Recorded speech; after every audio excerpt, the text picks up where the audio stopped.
Alors, on va commencer effectivement dans le vif du sujet. J'ai pu voir les petits messages que vous mettiez dans le chat, donc ok, c'est bien entendu. On est petite question, ce sera diffusé où, Adrienne? Je ne sais pas si je te laisse répondre. Oui, sur Spotlight. Ouais, exactement. On va trouver. Ce qu'on va essayer de faire dans le temps qu'on a, je vais faire effectivement, voilà, je vais vous expliquer comment je vais découper le programme. Donc, il va y avoir une partie théorique que je vais essayer de faire tenir sur 18h, 18h05, pas beaucoup plus. Après la partie théorique, je vous laisserai une partie de questions-réponses. Donc, c'est le moment, il faut en profiter, soit parce que ce que j'ai dit vous évoque des questions-réponses, soit parce que vous êtes venus avec vous-même des questions vraiment précises. Alors, plutôt précises, effectivement, on n'est pas là pour débattre de est-ce que c'est encore intéressant de pitcher en 2020? Je ne répondrai pas à ça. Par contre, si c'est des choses sur la gestion du stress, sur les supports, sur des trucs vraiment qui peuvent vous débloquer, ben, sentez-vous libre. Vous les mettrez dans le chat au moment en question et puis j'essaierai d'y répondre. Et une fois qu'on aura fait cette partie de questions-réponses, eh bien, il y aura une partie interactive. Et j'y tiens beaucoup parce que le but, c'est de vous faire pratiquer. Alors, on ne va pas vous pouvoir faire tous pratiquer. Je vais prendre 3 volontaires parmi vous. Il faudra m'écrire volontaire dans le chat et puis au moment, et j'en prendrai au pif. Et vous aurez la possibilité de tester votre pitch devant les autres. Donc, c'est un très bon entraînement. Déjà, il ne faut pas hésiter. Et moi, je vous débrieferai un petit peu comme quand on est en coaching, en version un peu express, mais j'essaierai de vous débriefer au maximum. Et pour les autres qui vont être frustrés en disant « mais moi, je ne vais pas être tiré au sort », restez quand même parce que d'une part, vous allez écouter le pitch des personnes et en général, vous allez vous-même noter des choses très intéressantes qui peuvent vous aider dans vos propres pitchs. Et vous allez même pouvoir vous dire « ok, moi, qu'est-ce que je lui aurais conseillé de faire ?» Et ce qui est intéressant, c'est que comme je vais proposer un débrief, ce sera un débrief par rapport à ma sensibilité et mon expertise, mais ça vaut pour moi et ça n'empêchera pas que vous ayez un débrief à faire aussi. Donc, en prenant un petit peu de hauteur, en écoutant les pitchs des autres, on apprend beaucoup. Donc, surtout, ne vous empêchez pas de le suivre et puis de faire des débriefs, vous aussi, à la personne. Voilà comment ça va se découper. Pour moi, en ce qui me concerne, donc je m'appelle Béatrice, je travaille sur la communication orale au sens large, c'est-à-dire que ça peut s'appeler pitch et storytelling, ça peut s'appeler prise de parole en public, et puis ça peut s'appeler gestion relationnelle.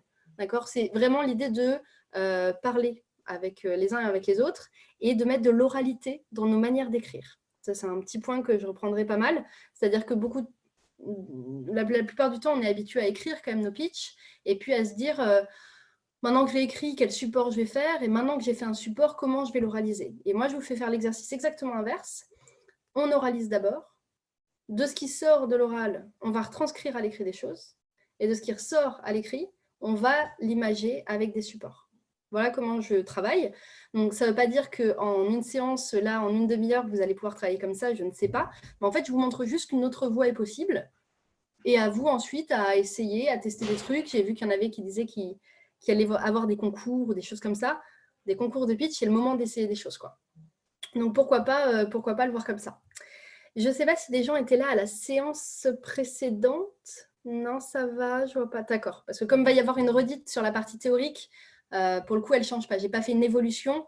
J'ai vraiment voulu proposer à d'autres personnes d'avoir le même atelier que j'avais déjà fait. OK. Alors, c'est parti pour la partie donc théorie. Je vais le faire en 3 points. Un premier sur ce qu'est le pitch. Vous le savez, mais on va reprendre un peu simplement des différences entre un pitch et une présentation. Un deuxième point donc sur l'écriture. J'ai commencé à vous en parler. Et un troisième point sur la mémorisation. Sur le pitch, la différence fondamentale avec une présentation, plutôt que d'y répondre, je vais vous poser la question. C'est quoi la différence fondamentale avec une présentation un peu classique? Et pourquoi on parle de pitch? Est-ce que c'est juste parce que le mot est à la mode ou est-ce que c'est parce que ça veut dire quelque chose derrière? Vous pouvez couper les micros et répondre à l'oral aussi si vous voulez. Hein. Doit être rapide et impactant. Ouais, je vois que c'est ce qui a été écrit aussi. Plus court, plus impactant, droit au but, résumé. Il n'y a pas de support peut-être? Non, pas nécessairement. Okay. Pas nécessairement. Spontané, 2 minutes pour convaincre, vendeur. Alors, on approche des choses en disant convaincre et vendeur. Parce qu'une présentation, ça peut être court. Ce n'est pas le problème. L'idée d'un pitch, c'est que vraiment, on va essayer de provoquer chez l'autre une action. C'est la différence entre une présentation qui présente et un pitch qui lance. De lancer, c'est ce que ça veut dire en anglais, d'accord, tout simplement. Et donc, le pitch, effectivement, comme vous le dites, il donne envie, il vend, il convainc. Mais pourquoi? Parce qu'en fait, il cherche à rendre l'autre acteur. C'est-à-dire qu'on va, donc il y a un terme qu'on utilise dans les pitchs qui s'appelle le call to action, d'accord, l'appel à l'action. Et ben c'est la fin qui va entraîner l'autre à dire, je viens d'écouter ça, et maintenant qu'est-ce que j'en fais? Sauf que c'est pas à lui à se dire ce qu'il en fait, c'est à vous à lui dire, tu viens d'écouter ça, voilà ce que tu peux en faire. Et vous lui tendez une perche, vous lui donnez la main pour dire, viens, ensemble, on va faire des trucs. Donc ça, c'est vraiment une différence fondamentale. La durée, oui et non, parce qu'aujourd'hui, de toute façon, les durées, elles tendent à ralentir le plus possible, à être de plus en plus courtes, qu'on appelle ça pitch ou qu'on appelle ça réunion d'entreprise. Peut-être format TED Talk, histoire inspirante. Alors, effectivement, quelque chose qui est intéressant dans l'inspiration, c'est l'autre partie de l'équation. L'autre partie de l'équation, c'est ce qu'on appelle le storytelling souvent. Et dans le storytelling, en fait, on transforme en histoire notre discours, notre parcours, nos anecdotes. Qu'est-ce que ça veut dire? Ça veut dire qu'en fait, vous mettez un peu de vous dans votre discours. En gros, imaginez que vous êtes deux cofondateurs. Eh bien, le pitch de A et le pitch de B ne doivent pas être les mêmes. Ça ne veut pas dire qu'ils n'ont pas un discours commercial qui peut être le même, mais ce n'est pas possible qu'ils aient le même pitch, puisque ce ne sont pas les mêmes individus, et que donc leur moteur intrinsèque n'est pas le même si c'est lié à des choses communes. Ce sont des individus séparés. Et lorsqu'ils font leur storytelling l'un l'autre, c'est pas possible, à moins que c'est des gens siamois, sinon c'est pas possible qu'ils aient vécu exactement toutes les mêmes étapes, de la même façon, avec la même vision. Donc ça, c'est un des éléments, le storytelling, un autre élément, le call to action, et en milieu, on a quoi? On a ce que moi j'appelle la commode. Okay, je vais vous donner un petit peu de termes comme ça, puis j'espère que ça sera assez visuel pour un peu tout rattraper. On va parler de la commode, et puis on pourra revenir un peu sur le storytelling et le call to action ensuite. Pourquoi une commode? Eh bien, parce que les gens souvent se demandent, mais, du coup, dans mon pitch, je mets quoi? Le problème, souvent, c'est de mettre beaucoup de choses, beaucoup trop de choses, et de ne pas tenir le temps imparti très court. Donc, je vous propose de dessiner, vraiment, sur une feuille de papier, une commode toute vide, et dedans, vous allez y mettre les éléments que vous pourriez mettre dans votre pitch. Je prends la commode et je vais faire le parallèle avec la commode de vêtements. Ce qu'il y a dans votre commode de vêtements, vous ne l'avez pas inventé. C'est vraiment dans votre commode de vêtements. S'il y a 6 paires de chaussettes, il y a 6 paires de chaussettes. Vous ne pouvez pas dire qu'il y en a 4. Alors, vous pouvez, mais c'est un mensonge. Il y en a 6. Puis c'est comme ça. Puis c'est tout. Par contre, vous pouvez dire, il y en a 6, mais comme je suis en face de quelqu'un qui n'est uniquement intéressé par le type de tissu de mes chaussettes, je vais choisir de ne lui parler que du type de tissu et faire l'abstraction sur le fait qu'elles sont 3 bleus et 3 roses, sur le fait que ce sont 2 soquettes et 4 longues. Et je vais faire l'abstraction des informations qui ne concernent pas mon public. Et je vais dire, j'ai bien vu qu'il y a des chaussettes, je sais comment elles sont, sauf que là, je parle à des gens qui sont dans le tissu, et tout ce qui les intéresse, c'est la matière. Et peut-être la longueur de tissu dont j'ai besoin, de laine, de que sais-je. Donc, vous allez faire des petits tiroirs vides. Dans ces tiroirs vides, vous allez mettre ce que vous vendez. Et quand je dis ce que vous vendez, c'est au sens très très large. Par exemple, vous vendez une équipe. D'accord? C'est pas vous en tant que produit, mais votre équipe peut être un argument ou pas. Ça se trouve, vous êtes solo et votre parcours n'a rien de spécial par rapport à. Et en fait, l'équipe chez vous, c'est un tiroir que vous n'allez jamais sortir. Vous pouvez sortir le tiroir de... Il faudrait que je prenne un projet précis, je vais prendre le mien. Si vous voulez bien, c'est plus simple. Moi, si je vends quelque chose, si je vends une prestation, je peux vendre de la formation, du coaching, du team building, de l'impro théâtrale parce que c'est une discipline que j'adore et que du coup, je peux l'inclure dans l'événementiel, des conférences, comme ce qu'on est en train de faire maintenant, et puis, on va mettre de l'écriture. Et en face d'un client donné, je ne vais bien sûr pas essayer de tout dire. Si je devais pitcher mon activité, eh bien, je vais synthétiser des choses. Et là, comme je suis en phase d'entrepreneur, je vais faire évidemment un énorme focus sur la partie formation et coaching. L'événementiel, par exemple, vous en fichez. Et dans la partie formation, je vais chercher le pitch et le storytelling. Et dans le coaching, je vais chercher le pitch express, quoi. Et je vais chercher juste ce qui vous concerne. Et le reste, eh ben, je vais en faire le deuil de ne pas pouvoir vous le raconter. C'est-à-dire que moi, ça m'intéresse beaucoup de vous parler de théâtralité ou de corporalité ou d'événementiel ou de conférences, mais ce n'est pas votre sujet. Et donc, il faut que moi, je me dise, ok, j'ai envie d'en parler, mais je ne vais pas le faire parce que ce n'est pas votre problème. Et ça ne veut pas dire que vous n'êtes pas ouvert à l'entendre, ça veut dire que je vous économise tout le travail de dire, alors attends, elle fait tout ça, moi ce qui m'intéresse, ça serait plutôt ça, mais alors du coup, comme elle le fait, alors elle a parlé de théâtre, alors est-ce qu'elle fait du théâtre tout le temps? Je ne sais pas trop. Et finalement, ça vous oblige, vous, à digérer l'information que je vous donne. Je vous donne plein d'infos et je vous dis, hé, je te laisse digérer tout ça, bon débarras. Et bien, ça, c'est justement faire un pitch raté. C'est un pitch où il y aurait trop d'informations. Vous devez prédigérer l'information et faire comme les mamans oiseaux et le donner directement dans le bec de la personne qui écoute, tranquillement. Ok pour ça? Ça va cette histoire de commode? Ouais, c'est ok. Très bien. Donc, ça vous demande d'abord un gros travail de vous dire, mais en fait, c'est vrai, qu'est-ce que je vends? Mais c'est vrai, ok, je dis n'importe quoi, vous vendez des pommes qui viennent de Normandie parce que vous êtes originaire de Normandie, vous travaillez dans le circuit court et puis du coup, vous vendez des pommes. Ok. Donc, vous allez dire, bah, moi, mon pitch, c'est de vendre des pommes. Eh ben non, il y a le produit, ok. Et puis, il va y avoir vos fournisseurs, parce que c'est important pour vous, vous voulez défendre ça. Il va y avoir la localité, vous voulez défendre ça. Il va y avoir donc peut-être, comme je disais, votre équipe, par exemple. Et puis peut-être que votre business model, la manière dont vous vendez ces pommes et le prix auquel vous le vendez, ça peut être un truc hyper attractif. Et du coup, vous dites, hey, c'est un tiroir chez moi, parce que en plus que ce soit ceci, ceci, cela, elles sont en plus moins chères que le marché. Chez moi, c'est un tiroir. D'autres qui vont dire, non, chez moi, c'est pas un tiroir. On va pas se mentir, le prix, c'est pas un avantage du tout, c'est pas un truc que je vends, c'est une conséquence du circuit que j'ai mis en place, mais je peux pas dire que c'est quelque chose d'intéressant tout court. Donc, le prix chez moi n'est pas un tiroir. Le prix chez moi est un tiroir. Ok, vous voyez, chacun va le voir un petit peu comme ça. Et après, il faut se laisser un certain nombre d'options. C'est-à-dire que vous allez vous dire pour un pitch donné, j'ai 2 minutes, les tiroirs essentiels à ouvrir, c'est lui. Et puis c'est lui. Et ça, cela, il faut absolument que je les donne. Et les tiroirs secondaires, c'est en fonction peut-être de comment ça va se passer. Par exemple, les gens sont très froids. Alors, du coup, celui-ci qui est un peu fun, en fait, je ne vais pas l'ouvrir. Je vais le garder au cas où, mais en fait, je ne vais pas l'ouvrir. Ou à l'inverse, tiens, j'en garde un de côté que j'aime bien donner, mais il faut que les gens ils soient assez ouverts.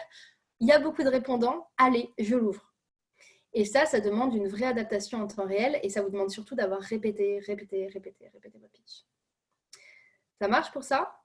Donc, un temps où vous allez mettre sur une feuille blanche tout ce que vous vendez, mais vraiment tout. Et le regarder en face et vous demander vraiment, mais finalement, je propose quoi? C'est quoi les avantages? Un deuxième temps où vous allez parler storytelling. Et vous allez dire, mais au fait, moi, je suis qui dans ce projet? Je suis qui pour le porter? Je représente quoi? Qu'est-ce que j'apporte? Et tout ce que vous voulez. Et là, vous allez mettre un petit peu de vous en tant qu'individu. C'est-à-dire que vous enlevez l'étiquette « je suis le cofondateur de machin » et vous dites « non, moi, je suis Béatrice et j'ai un avis en tant que personne et j'ai un regard en tant qu'individu et je ne suis pas forcément la même que celle qui va remettre l'étiquette et le petit badge professionnel. » Donc, c'est une capacité à montrer qui vous êtes en tant que personne. Parce que vous le savez, dans ce genre de pitch quand même, en tout cas dans là où vous êtes, où vous démarrez, la chose que vous vendez aussi, c'est vous-même en tant qu'individu. Et un investisseur, par exemple, qui vous suit sur un projet, il ne suit pas seulement votre projet, il ne suit pas seulement le retour sur investissement. C'est aussi un mec qui va vous voir, j'en sais rien, 2 fois par mois, et il a envie de voir quelqu'un de sympa. Donc c'est con, mais c'est le capital sympathie aussi sur lequel on mise, de permettre de parler de soi. Ok. Storytelling, tiroir avec la commode. Et donc, je disais à la fin, call to action. Une fois qu'on a dit tout ça, au final, qu'est-ce que j'attends de mon auditoire? Et là, c'est tellement important que si vous n'avez pas de réponse à cette question, mais ne pitchez pas. Si vous n'attendez rien de votre auditoire, ne pitchez pas, ne faites pas un pitch. Ou assumez de faire autre chose. Faites une conférence sur un sujet qui vous intéresse et donc faites vos conférences sur les pommes de Normandie, mais vous ne faites pas un pitch parce que vous n'avez aucune attente de la part de votre public. Cette attente, elle n'est pas forcément commerciale. Attention, c'est pas moi ce que j'attends, c'est que ces gens finissent par acheter mes pommes. Entendu. Mais ça peut être plein d'autres choses. vous allez par exemple exprimer un besoin en disant bah, moi ce que j'arrive pas à faire pour l'instant c'est recruter des vendeurs, ceci, cela, il y a trop de turnover et donc mes pommes, ben, mon truc est génial mais j'arrive pas à les vendre en fait et je cherche des commerciaux. Et pouf, votre call to action va être sur votre besoin. Du coup, si vous connaissez des commerciaux, du coup, si vous avez une fibre de, du coup, si, et on va aller sur autre chose. Donc voilà, ça peut être un besoin auquel on répond. Ça peut être une prise de conscience, un call to action. Ça peut être, bah écoutez, je vous ai peut-être pas convaincu de ci ou de ça, mais encore, je dirais pas ça, c'est déjà négatif. Mais on reprend, en tout cas, on finit son pitch et de dire, je sais pas si vous allez suivre l'aventure et acheter nos pommes machin, mais ce que je vous demande pour la prochaine fois, c'est de faire au moins attention à l'origine de vos pommes et que la prochaine fois que vous voyez origine machin, ben, vous y réfléchissez à 2 fois avant d'acheter celle-ci. Ce que vous voulez. Et c'est une prise de conscience qu'on essaie de partager parce que en ayant le métier que vous avez, en étant des entrepreneurs comme vous êtes, vous ne faites pas ça, je pense, j'espère, que pour les sous-sous. Vous faites ça parce que vous avez une vraie conviction derrière. Donc quand je dis de faire ça, c'est pas pour beurrer le truc et dire ah non mais ça va être hyper inspirant, écologique ou que sais-je. C'est parce que vous croyez vraiment à ce que vous êtes en train de dire. Donc vous pouvez vous permettre d'avoir un avis engagé et engageant. Et quand je dis engageant, c'est qu'à la fin du call to action, il faudrait presque finir en se disant oh, c'est vrai, ça serait bête de ne pas le faire. Il faudrait que votre public se dise ça. Je vous donne un exemple un peu plus banal dans les call to action. Dire ben, si notre idée vous a plu, rejoignez notre application. On est disponible sur toutes les plateformes et on cherche des bêta-testeurs. Pourquoi pas? C'est un call to action. Mais c'est un call to action extrêmement non engageant. Je sens que vous auriez pu le faire le même à n'importe qui et je ne vois pas trop pourquoi je prendrais du temps pour le faire. Vous ne me l'avez pas dit en tout cas. Je pourrais, mais je ne vois pas trop. Je n'ai pas été charger une énième application. Et donc, je vais juste me dire, ok, c'est cool, je ne vais pas le faire. Donc, ça peut être bien selon le public et en même temps, ça peut être tellement peu engageant qu'en fait, ce n'était pas un call to action. Vous avez fait semblant de faire un call to action. Vous voyez la différence? Ok? De vraiment essayer d'engager l'autre. Mais de l'engager parce que vous êtes engagé. Hein. Encore une fois, je ne vous demande pas de tricher. Hein.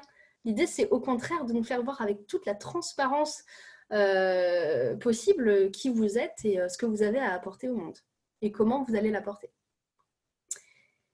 Si ça, c'est bon, je vous parle d'un deuxième truc. Est-ce que je passe sur cette équation, donc pitch égale storytelling, plus option à tiroir dans une commode, plus un call to action. Ça, c'est l'équation. Ça va? J'attends de voir des petits oui ou des petits... Ok. Deuxième point que je vais vous donner un peu jargonneux à ma façon, je vais vous parler du triangle. Et quand je dis triangle, il faut imaginer un carreau de Toblerone. C'est un carreau de chocolat, mais en tout cas un triangle. Une pyramide. Miam, effectivement, c'est un commentaire tout à fait valable pour le Toblerone. Là-dedans, il y a 3 points, 3 pointes. Il y a moi, l'autre et la situation qui nous réunit. Et s'il est en volume, si c'est un Toblerone et pas un triangle, c'est parce que, comme je vous disais, il y a moi, la formatrice, la professionnelle, et puis il y a moi, Béatrice, l'être humain. Et les deux peuvent ne pas être d'accord l'une avec l'autre des fois. Il y a vous en tant qu'entrepreneur, vous êtes là, le public que vous représentez, c'est celui-ci. Et puis il y a vous, William, Zoé, Fanny, Antoine, Cécile, et vous êtes vous en tant qu'être humain, avec vos attentes. Donc je m'adresse à 2 niveaux de profondeur. Et enfin, il y a la situation qui nous réunit. Pareil, 2 niveaux de profondeur. Il y a la situation banale. Vous suivez une conférence sur le pitch, je donne une conférence sur le pitch, c'est pour ça que nous sommes là. Et puis, il y a plus en profondeur. Qu'est-ce que je peux faire vraiment pour vous? Est-ce que moi, en tant que professionnel, je vais chercher justement à transformer cette première relation? Est-ce que vous-même, vous avez des attentes personnelles dessus? Et donc, même la situation qui nous réunit, par exemple, je dis n'importe quoi, peut-être que vous, en fait, vous n'êtes pas venu pour la partie théorique, c'est bon, ça vous connaissez, vous espérez juste être tiré au sort pour la partie pratique, et puis c'est tout. Et du coup, vous avez mis la caméra ou pas la caméra, et vous dites, bon, allez, j'attends, elle a dit 18h machin, et puis j'attends la suite. Et puis du coup, c'est un autre niveau de situation qui nous réunit. Et donc moi, avant de venir et de préparer mon truc, je dois me dire ça, je dois me dire alors, t'es qui pour eux? Donc, t'es un autre entrepreneur, t'es une mentor, d'accord, ok. Eux, c'est qui pour toi? Donc, c'est des entrepreneurs, des gens de Make Sense, tu connais, nanana. Ok. C'est quoi la situation qui nous réunit? C'est des gens qui veulent travailler leur pitch. Donc, Et là, le donc. Donc, finalement, le call to action, c'est quoi? La finalité, c'est quoi? Eh ben, c'est que chacun reparte avec des clés pour écrire son pitch. Et en faisant ça, en fait, je me dessine un objectif très, très clair de ce que je veux faire. Alors, moi, je plaisante parce que je ne pitche pas là. Mais si je devais pitcher l'intérêt de suivre une formation sur le sujet, eh bien, c'est comme ça que je le transformerais. Je me dirais, c'est quoi, pour aller plus loin, la situation qui nous réunirait à nouveau? Bah, ça serait de vous proposer, de vous aider à écrire votre pitch. Pouf, alors je vais aller là-dedans. Vous voyez, je définis un peu ce triangle avant de me poser des questions, mais avant de poser en question vraiment ma problématique et mon pitch. Et après, tout devient assez naturel. Et finalement, quand on bloque, mais c'est juste qu'on n'a pas défini sa cible. Quand je dis à la personne qui bloque, mais c'est qui l'autre? L'autre pour toi, c'est qui? Bah alors souvent, les gens me répondent de manière superficielle, bah, c'est des investisseurs. Oui, mais c'est quel type d'investisseurs? Ils investissent dans quel type de projet? Pourquoi est-ce qu'ils feraient appel à toi? Et en fait, il y a plein de choses à dire sur la cible. C'est pas juste un banquier, c'est pas juste un investisseur. Déjà, ils ont des noms, enfin, c'est des vrais êtres humains derrière. Et donc, il y a forcément des choses à creuser derrière. Ok? Et vous-même, vous êtes qui pour eux? Quels vont être les a priori de ces gens en vous voyant? Est-ce que ces a priori, il faut les cacher?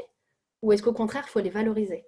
Est-ce qu'il faut les valoriser simplement? Ou est-ce que vous risquez de les valoriser en étant sur la défensive? Auquel cas, est-ce qu'on ne revient pas à la solution 1? Est-ce qu'il ne faut pas le cacher? Il y a plein de choses auxquelles on doit penser en regardant simplement les choses en face, sans a priori et sans jugement.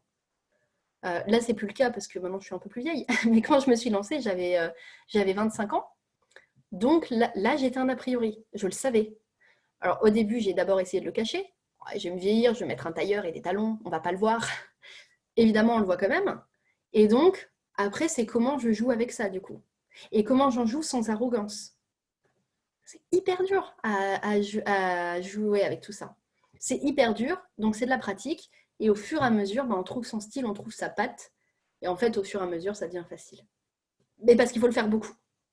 Et en même temps, il faut le faire à la fois beaucoup et suffisamment peu pour pas être dégoûté par la répétition encore et encore et encore du pitch jusqu'à le connaître par cœur, à le vomir et en fait à plus du tout être dedans. Donc si c'est le cas, si vous avez l'impression que vous répétez toujours le même pitch et que ça devient mais enquiquinant pour vous, si c'est un effort pour vous, c'est le moment de le changer. C'est le moment d'aller faire du shopping, d'enlever ce qu'il y a dans votre commode, de mettre des nouveaux trucs qui vous plaisent aussi.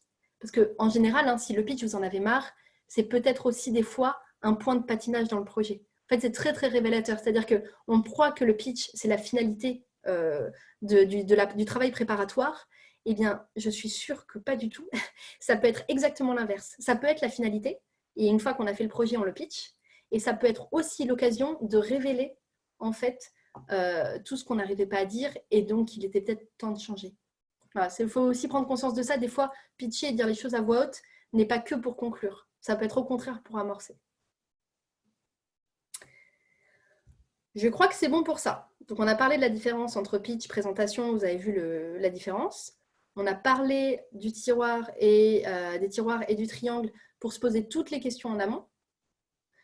Et maintenant, si c'est bon, je vous propose de parler de la dernière partie, et comme ça je serai à peu près dans les temps, sur la mémorisation. Ça va? Ok. Très bien. Merci pour les réponses à côté et en visuel.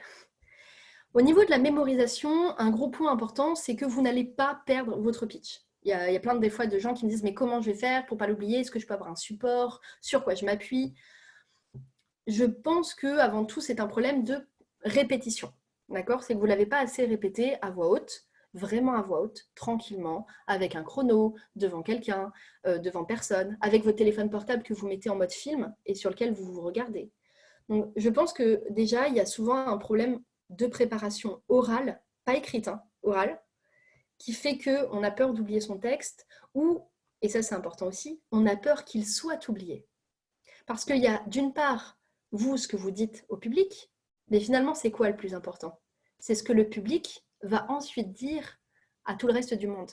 Et quand quelqu'un du public va rentrer, prenons des investisseurs, eh ben, il va quand même voir sa femme ou son mari et dire hey, « tu sais pas, l'autre jour, j'ai eu une start-up qui a pitché, alors c'était intéressant, tu sais ce qu'il faisait ?» Et là, il va raconter avec ses mots à lui ce que vous avez fait. Et c'est ça qui est intéressant en fait. C'est pas ce que vous avez dit, c'est ce que lui va dire de vous. Bonne nouvelle, on peut s'arranger pour que ce qu'ils disent de vous soit au plus juste de ce que vous dites vous-même de vous. Parce que, enfin, l'idée, c'est pas qu'ils le disent de manière valorisante ou pas, c'est qu'on n'ait pas trop de perte d'informations. Et pas seulement d'informations, mais également d'émotions. Si, j'en sais rien, reprenons cette histoire de pommes en Normandie. Si ce qui vous motive là-dedans à fond, c'est l'écologie et les circuits courts, c'est très différent que ce qui vous motive à fond, c'est de récupérer la ferme de vos grands-parents. Et qu'en fait, cette ferme, vous voulez lui donner une seconde vie et que voilà, ils sont plus là et aujourd'hui, vous avez récupéré leur terrain, leur verger et aujourd'hui, vous donnez une seconde vie à ça. C'est pas du tout le même moteur et la même motivation. Et pour autant, vous pouvez très bien avoir au fond de vous les deux motivations. L'un n'empêche pas l'autre. Vous pouvez dire, oui, bah, écoutez, moi, j'ai la première motivation, c'est valoriser les terres de mes grands-parents. Deuxième motivation, surfer sur toutes ces histoires de circuits courts parce que j'y crois à fond. Et là, c'est à vous à décider de ce que vous voulez qu'il soit retenu. Si c'est les deux, alors il va falloir accentuer sur l'un et sur l'autre et nous le faire voir. Quand je dis nous le faire voir, c'est-à-dire créer des images à l'intérieur de notre tête. Si vous me dites, bah voilà, moi j'ai grandi à la campagne et quand j'étais petit, tous les samedis, je montais dans le tracteur de mon grand-père et là, on allait sur ses terres. Il s'arrêtait généralement sur le verger et alors que j'étais pas plus grand que 3 pommes, c'est le cas de le dire, il me portait et il me faisait cueillir tout le temps une pomme qu'il appelait la pomme du jour et qu'il ramenait à la maison. Cette histoire est complètement fausse, ok? Je m'amuse à l'inventer. Mais en racontant ça, vous n'avez pas d'autre choix que de créer dans votre tête, tous ensemble, là, ceux qui ont écouté, bah forcément, vous avez vu chacun votre vision d'un pommier, du grand-père, de la petite fille ou du petit garçon dans le tracteur. Parce que moi, je suis une fille, donc vous avez pu me voir en petite fille, vous avez pu vous voir en petit garçon pour ceux qui sont des hommes, par exemple, ça ne change rien du tout. On est d'accord que ça a créé des images. Ouais. Eh bien, ces images, vous pouvez les faire varier comme vous voulez. En fait, déjà, il faut savoir que ça crée des images en continu. De manière permanente, vous créez des images dans la tête des gens. Et dès que vous racontez une histoire, vous créez en permanence des images.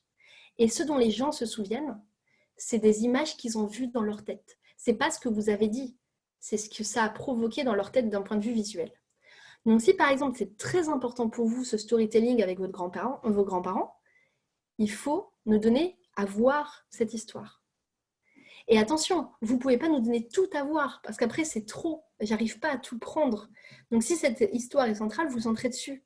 Si ensuite vous voulez centrer sur un autre truc hyper important, vous pouvez aussi, mais en fait, il ne faut pas nous donner tout à voir sur le pitch. Il faut mettre en lumière certaines choses, reprendre ensuite des choses plus abstraites, qui vont parler croissance, qui vont parler équipe, qui vont reprendre du concret. Et il va falloir faire des alternances, des variations entre des choses abstraites, comme des chiffres, et des choses, enfin, vous allez me dire que les chiffres, c'est concret. Pas dans la manière de le visualiser. Si je vous dis 353, vous allez voir potentiellement 3, 5, 3 ici. Et ça devient quelque chose d'assez abstrait. D'accord? Parce que si je m'amusais à dire plein de chiffres, 353 fournisseurs, 2 tonnes de pommes, 4 personnes dans mon équipe, 1 million de chiffre d'affaires, 3 ans de croissance continue qui, etc. Et plus je continue à dire des chiffres, et plus ça devient quelque chose d'abstrait. Donc les chiffres, attention, pas plus de 3 globalement. L'abstraction, en fait, elle est vraiment continue. Et en fait, quand un pitch n'est pas très bon, c'est que c'est un pitch complètement abstrait. C'est-à-dire que c'est très bien, mais ça me demande à mon cerveau d'être en analyse perpétuelle et à moi de produire des images de ce que ça pourrait être, ce que j'entends. Si je vous dis croissance, je vous dis que c'est abstrait parce que vous pouvez voir une icône, l'icône de la flèche rouge qui monte, et sinon, vous avez une vision de ce que peut être croissance qui n'est peut-être pas ma vision de ce que peut être croissance. Parce que vous êtes un petit entrepreneur et que pour vous, une croissance, c'est faire 50 000 euros de chiffre d'affaires, ou que vous êtes une start-up en forte croissance et que pour vous, croissance, c'est faire 10 millions de chiffre d'affaires. Et on parle de la même chose, mais pas du tout de la même façon. Donc ça, vous pouvez le faire varier avec votre voix, comme je suis en train de le faire, en nous faisant voir des histoires, enfin avec votre voix, avec vos mots, hein, d'accord, avec le fond, avec la forme. Et vous pouvez même nous le faire voir avec le corporel. Il y a une différence entre dire, pour ce projet, on va avoir un petit budget, que de dire, pour ce projet, on va avoir un petit budget. Et vous voyez qu'en fait, ça ne veut plus du tout dire la même chose. Ce qu'on imagine, c'est quand même une forte croissance, Ce qu'on imagine, c'est vraiment une forte croissance. C'est plus du tout la même chose non plus. Donc, vous avez juste par le corps à nous faire voir des choses quand vous n'y arrivez pas par la voix et quand vous n'y arrivez pas par les mots. Ça fait quand même 3 choses. Les mots dans le fond, la mélodie dans la voix et la gestuelle. En plus même des supports que vous pouvez avoir. Enfin, ça en fait des tas de manières de communiquer et elles sont toutes valables. Donc, la prochaine fois que vous dites « mince, je ne me fais pas comprendre par l'autre » ou « il ne retient pas ce que je dis », trouvez une autre manière de le faire entre la voix, le fond, la gestuelle, les supports. Ça fait déjà pas mal de solutions. Et alors, il ne faut pas en abuser de tout, parce qu'après, ça surcharge et on finit sur un truc qui est presque un discours politique et ça devient trop. Donc, il ne faut pas que ce soit too much non plus, ou ça va faire hyper vendeur de voitures. Enfin, je n'ai rien contre les vendeurs de voitures, attention. Dans l'a priori qu'on en a, on imagine une vente assez agressive où on étale tout énormément. C'est l'a priori que j'assumerai. Eh bien, essayez effectivement de faire ressortir, de mettre en lumière des choses, mais pas forcément tout. Ça va pour ça aussi? Donc l'importance du discours visuel. Et que en fait, je reprends de la mémorisation parce que je parlais de ça au début. C'est parce que vous-même vous visualisez votre parcours qu'en fait vous l'oubliez pas. C'est pas possible. Vous pouvez pas oublier votre parcours. Et en fait, si vous l'oubliez, c'est-à-dire que si dans les 2 minutes de pitch, vous avez dit autre chose que ce que vous prévoyez de dire, c'est parce qu'en fait, en suivant naturellement le fil de votre pensée, eh bien, vous avez vu d'autres choses et vous avez amené d'autres choses. Et c'est pas du tout grave si ce que vous avez dit n'est pas exactement ce que vous aviez prévu dans le pitch. Parce que la seule personne qui le sait que vous n'avez pas dit ce que vous avez dit, c'est vous. Et moi, jury, je n'en ai mais aucune idée. Mais j'ai aucune idée que ce que vous avez dit n'était pas ce que vous avez prévu. Je ne pars pas de ce principe-là, je pars du principe que vous savez. Donc, si vous oubliez quelque chose, ne dites pas « Ah, pardon, je profite des questions pour ajouter un petit truc que j'ai oublié. » Nada. Si vous oubliez quelque chose, quand on va vous poser une question, vous trouverez toujours une manière de récupérer pour dire « Ah, vous me posez la question sur ça et de savoir avec qui je travaille. » Ça tombe bien. Là, vous ne dites pas que vous avez oublié de la partie de votre associé. Ça tombe bien, en effet, je choisissais de le garder pour la fin, la présentation de mon associé, qui en effet, nanana, et ça marche, il n'y a aucun souci. Donc, on peut toujours récupérer une communication où vous avez oublié quelque chose. Je vais même vous dire, la communication orale n'est qu'une communication complémentaire à toutes les autres. Et donc, imaginez, vous rentrez chez vous et là, vous dites « Oh là là, j'ai fait mon pitch » et on va dire à un investisseur, justement, et j'ai oublié telle partie, catastrophe. Pas du tout. C'est une super opportunité pour avoir de quoi écrire un mail d'enfer. Au lieu de lui écrire bonjour monsieur machin, merci beaucoup de m'avoir reçu et de m'avoir donné du temps. J'espère vraiment que mon projet vous intéressera. J'ai apprécié cette rencontre. J'attends de vos nouvelles. » Au lieu d'envoyer ça, vous allez pouvoir dire bonjour monsieur machin, merci pour votre temps. Et là, vous allez en fait sortir. Donc, imaginons que vous avez oublié de parler de votre nouvel associé. Merci pour votre temps, pour votre confiance dans notre projet. D'ailleurs, s'il fallait encore vous convaincre, je souhaite vous présenter Marcel qui nous a rejoint récemment et qui va encore renforcer notre équipe. Vous aurez l'occasion de le rencontrer certainement à la prochaine rencontre que nous aurons ensemble. Enfin, je le souhaite, je vous laisse me recontacter pour cela. Merci cordialement, blabla. Et vous voyez, l'oubli que j'ai fait dans le pitch n'a été un bon prétexte pour recontacter la personne intelligemment en plus, puisque vous avez vraiment quelque chose à lui dire. Ça marche pour ça ? Ok, donc vraiment, il faut être déstressé par rapport au pitch. Bien sûr que c'est un enjeu pour vous de gagner un concours, de réussir à convaincre un investisseur, un client, de recruter des gens. Enfin, bien sûr que c'est de l'enjeu. Mais, étant donné qu'on attend de vous un ton conversationnel, on attend de vous que vous soyez des humains derrière votre projet, parce qu'en plus, vu votre thématique chez Make Sense, vous pouvez largement être dans ce champ-là. Eh bien, en fait, ça va être bateau ce que je vais dire, soyez vous-même, mais c'est vrai, il n'y a vraiment pas grand-chose à faire de plus, puisque si vous vous posez la question de comment me mettre dans un état propice à une écriture de pitch, imaginez simplement que vous êtes à une soirée et un ami d'amis comme ça, vous n'êtes pas trop proche, il vous dit « Ah, mais Julia, mais c'est trop bien, j'ai appris que tu faisais tel projet, mais c'est quoi exactement ?» On est d'accord que vous n'allez pas aller dans la cuisine, là, dans la soirée, et dire « Écoute, je prends 20 minutes, j'ai écrit mon pitch et je te réponds. Là, je ne suis pas prête, je n'ai pas préparé. » Cette personne qui vous dit dans une soirée « C'est quoi ton projet ?» vous allez lui répondre normalement. Eh bien, la réponse que vous ferez à cette personne est au plus proche de ce que j'attends quand je fais des formations pitch. Au final, c'est la meilleure chose que je vois. C'est la réponse spontanée et vraiment conversationnel, il y a tout.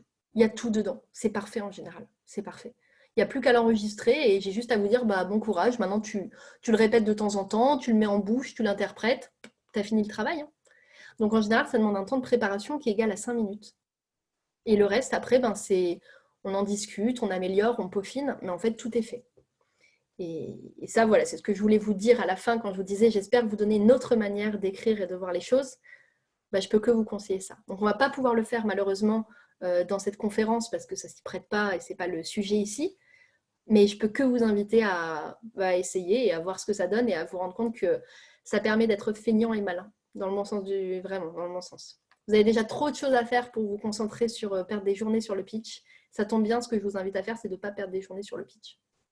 Donc, c'est gagnant-gagnant. C'est bon pour tout ça?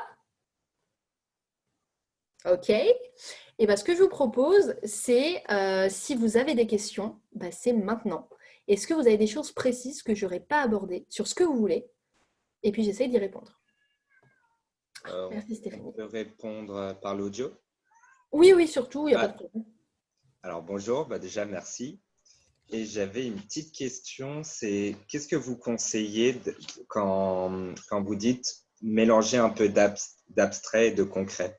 C'est quoi le mieux pour commencer le pitch? En fait, c'est que, tu sais quoi, ton pitch, il faut que tu le fasses à un ami. Et tu le fais en 3-5 minutes. Tu fais un pitch relativement long. Ouais. Et tu dis à ton ami, est-ce que tu peux me redire en 1 minute ce que je viens de te dire? Et là, il va tester l'essentiel. Parce qu'en fait, cette personne, elle va dire de toute façon ce qui est intéressant et ce qui est important. Et il ne faut surtout pas lui dire, ah non, tu as oublié. Il n'a rien oublié. Il a dit ce qui lui paraissait important en 1 minute. Vous pouvez même le faire avec le chrono. C'est drôle à faire et c'est très efficace. Donc ça, pour répondre en grossièrement, ça peut déjà être une technique. Ensuite, c'est si par exemple, imagine, tu vends des canapés et que tu viens me voir en disant, je vends des canapés. Moi, dans ma tête, je vais y mettre l'idée que j'ai d'un canapé. Donc moi, je vois plutôt canapé en plus. Je vois le canapé un peu dans les Simpsons. Tu vois, le canapé 3 places. Ouais. Et là, en fait, je découvre que pour toi, le mot canapé, c'est en fait la même chose que le mot que moi, j'appelle fauteuil. Parce qu'on peut dire canapé, fauteuil, sofa, clic-clac. Ça a tous des vraies significations. Il n'empêche que peut-être dans votre famille, quand on s'assoit sur le canapé, on dit le fauteuil. Ouais. Et même si souvent c'est plus d'une place, ça peut être valable. Donc en fait, là où tu crois être concret en disant c'est bon, je lui ai dit que je vendais un canapé, c'est clair. Et même là, tu restes abstrait. J'ai compris que tu vendais un meuble pour t'asseoir, mais en fait, je ne sais pas ce que tu vends. Et ça va devenir concret et précis. En fait, ça va devenir concret à partir du moment où ça va devenir précis.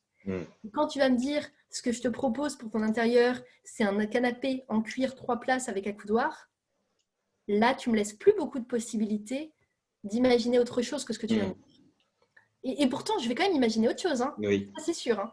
Mais quand même, là, tu as tellement orienté que si je pars avec toi, je sais sur quoi je pars. Voilà, donc c'est ça la différence, c'est que l'abstrait manque totalement de précision. En fait, c'est que l'abstrait peut créer dans la tête de l'autre n'importe quoi, alors que le concret ne peut pas créer n'importe quoi. C'est pas possible. Voilà pourquoi, en le faisant à un ami, ce qu'il va te dire, c'est ce que lui aura concrétisé dans sa tête. Il aura transformé en concret. Et donc, par exemple, on peut utiliser, pour commencer un pitch, de parler sur un plan personnel, donc quelque chose de très émotionnel, par exemple la personne âgée, les situations de maison de retraite, et après partir sur quelque chose de bien plus pragmatique, par exemple l'impact économique que ça représente. Oui, tu peux faire ça. Tu peux aller dans un entonnoir du plus abstrait vers le plus concret, du plus général vers le plus précis. C'est un fil rouge qui est valable. Il y a des fils rouges qui, pour moi, ne sont pas valables. Il y en a un en particulier qui n'est pas valable pour moi, c'est le chronologique. On a fait ça entre telle et telle année. Du coup, on a fait ça entre telle et telle année. Du coup, ça nous paraît logique qu'on a fait ça entre telle et telle année. Et la chronologie est un fil rouge vraiment nul, qu'on fait d'ailleurs encore beaucoup en entretien d'embauche, mais que j'essaie de gommer. Et la plupart des autres fils rouges sont valables. C'est le cas avec celui. Ok. Merci. Merci à toi. Je regarde s'il y a d'autres choses. Alors, quid du pitch face à un public large et varié? Alors, très bonne question. Ça nous amène sur la partie plus corporelle que j'aborde moins ici parce que je n'ai pas trop de temps. Quand tu es en face de 10 personnes, eh bien, ce que je conseille de faire surtout, c'est de prendre le temps de regarder ces personnes dans les yeux. Vraiment, alors, dans les yeux, on ne va pas les fixer comme ça. Genre, je te parle à toi. Vous allez pour autant prendre le temps de poser vos yeux dans les yeux des autres, tranquillement et de manière aléatoire. Et souvent, les gens me disent, OK, quand il y a 10 personnes, je me sens capable de le faire. D'ailleurs, je m'amuse même à vous donner un petit exercice. Si vous avez la possibilité d'avoir une équipe ou des amis qui peuvent vous aider, vous leur demandez à tous de se mettre debout pour vous entraîner. Et ils n'ont le droit de s'asseoir que quand ils se sont sentis regardés dans le pitch. Ça marche hyper bien. Parce que quand on voit visuellement la personne s'asseoir, on se dit, c'est bon, je l'ai inclus avec les yeux. C'est bon, je l'ai inclus, j'essaye. Et là, tout le monde le fait, c'est hyper bien. Et quand vous avez 200 personnes, eh bien, en fait, c'est exactement la même chose. Vous n'allez sans doute pas poser vos yeux dans les 200 personnes, mais vous pouvez le faire à un tel, à un tel, à un tel. Et ça suffit pour que les personnes autour sentent que vous regardez vraiment quand vous regardez quelqu'un. Et je pense que c'est vraiment la clé d'un pitch à large audience qui est réussi. C'est un pitch où la personne, elle parle aux 200 personnes comme si c'était 200 fois une personne. Et bon, je ne sais pas si c'était vraiment dans ce sens-là que Joachim, tu posais la question, mais c'est la meilleure chose que je conseille. Comment passer le corporel en pitch vidéo via Zoom, par exemple?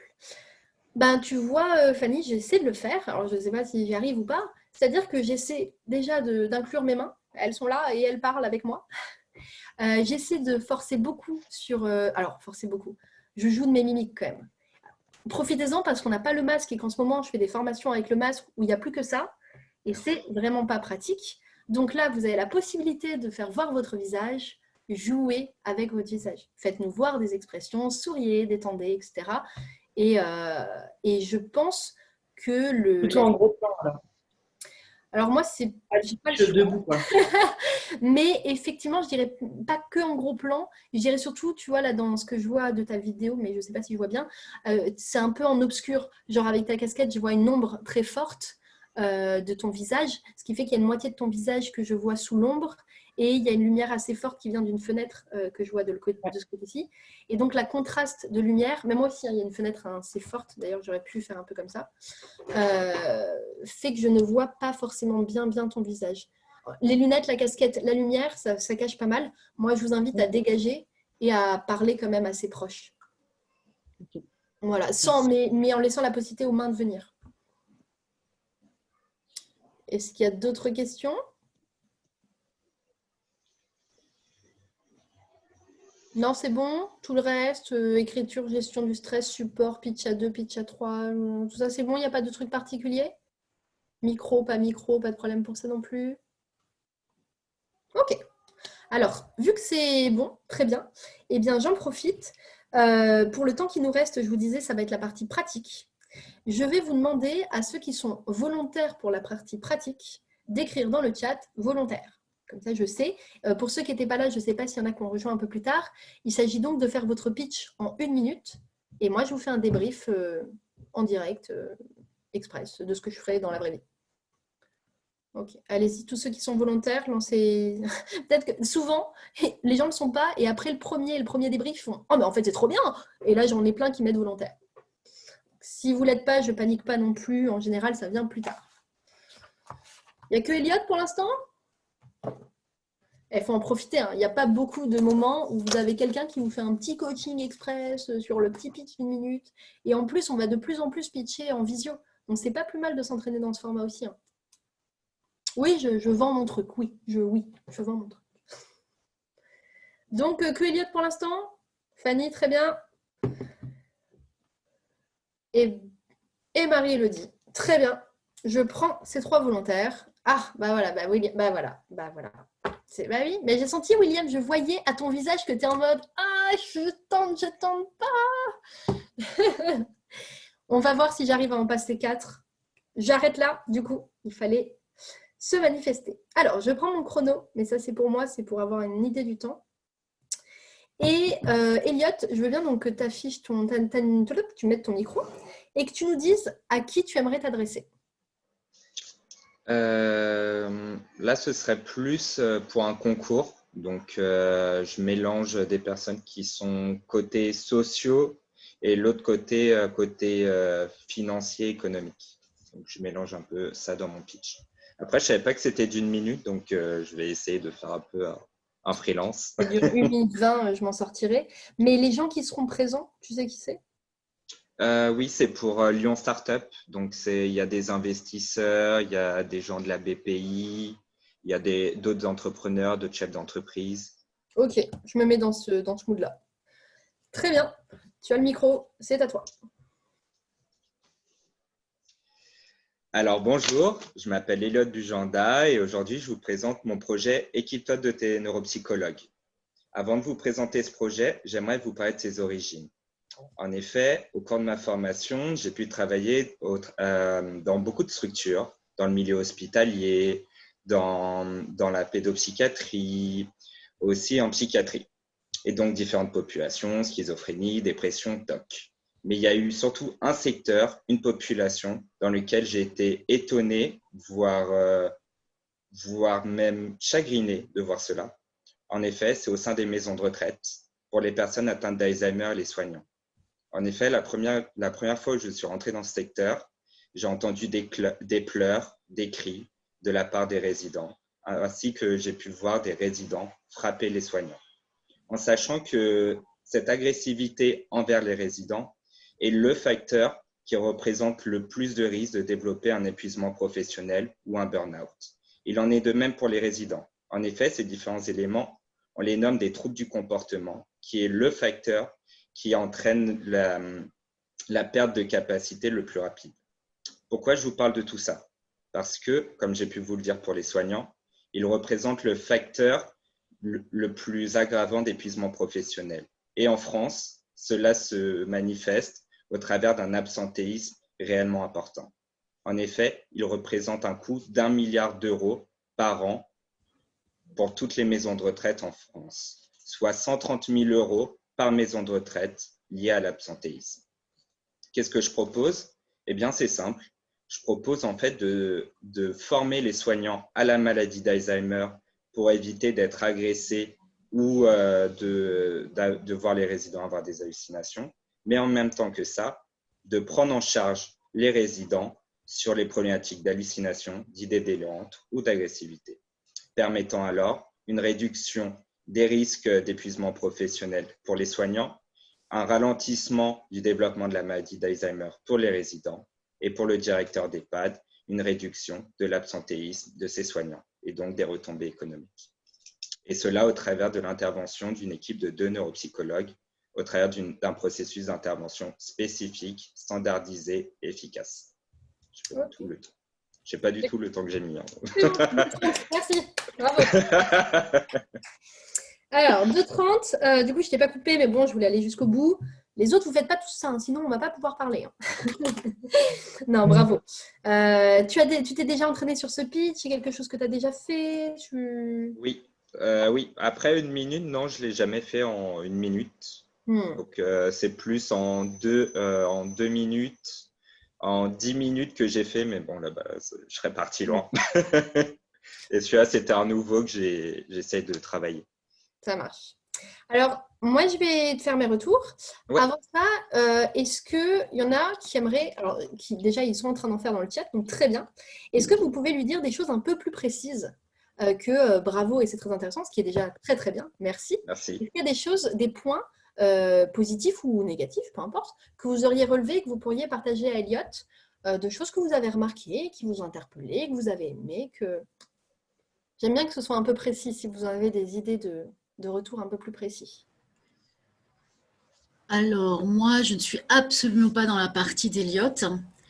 Et je pense que j'aurais été beaucoup plus frappée si tu avais attaqué tout de suite par sachez que pour certaines maladies, il y a de la violence et que les professionnels de la partie ne sont pas assez formés. Donc, imaginez, vous qui n'en faites pas partie, pour vraiment que j'ai, moi, justement, l'image dont tu parlais, Béatrice, d'un truc, waouh!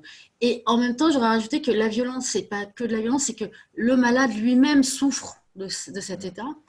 Pour pouvoir, en fait, donner l'idée aux professionnels, non pas qu'il est en manque de compétences, mais que grâce à toi, il va acquérir une technique qui va lui éviter de prendre des coups et faire en sorte que le malade soit rassuré.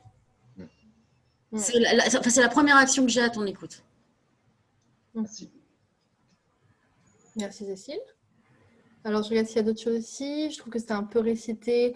Oui, il y avait quelque chose où il avait peut-être écrit des petites lignes ou des choses qui suivaient. Quel est le call to action? Effectivement, il y a quelque chose à voir là-dessus. Je vais en parler. Ah oui. Comment utiliser les mains? Alors, il est vrai que je ne regarde pas parce que comme je prends des notes, en fait, je regarde, mais j'écoute surtout. Donc, c'est vrai que j'ai du mal à dire ça.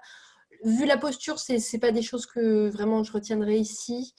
J'ai remarqué quelques répétitions. Oui, il y a des répétitions. On va en Oui, parler. totalement, ouais.